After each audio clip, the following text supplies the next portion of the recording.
Healing Meditation Words for Beginners of Meditation Chapter 5.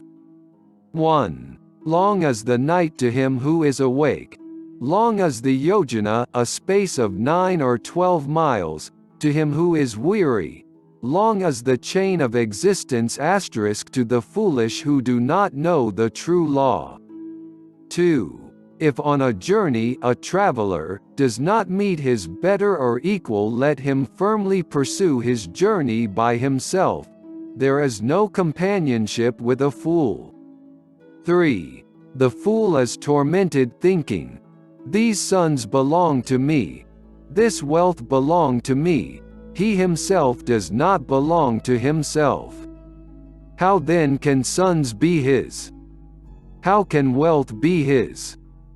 4. The fool who knows his foolishness is wise at least to that extent, but a fool who thinks himself wise is called a fool indeed. 5.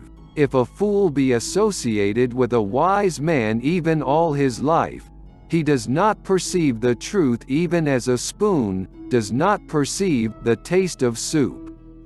6. But if a thoughtful man be associated with a wise man even for a minute, he will soon perceive the truth even as the tongue perceives the taste of soup.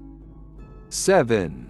Fools of little understanding being enemies to themselves, wander about doing evil deeds which bear bitter fruits. 8. That deed is not well done, which, having been done, brings remorse, whose reward one receives weeping and with a tearful countenance. 9. But that deed is well done, which, having been done, does not bring remorse, whose reward one receives delighted and happy.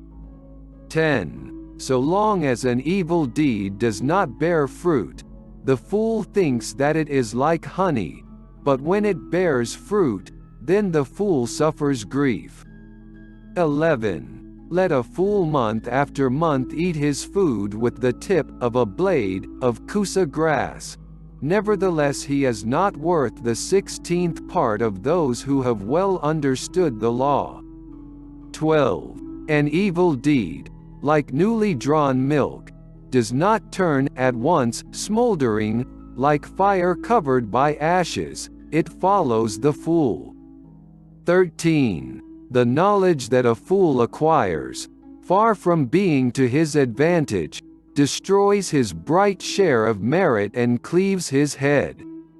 14. Let the fool wish for false reputation, for precedence among the mendicants, for lordship in convents, and worship among other groups.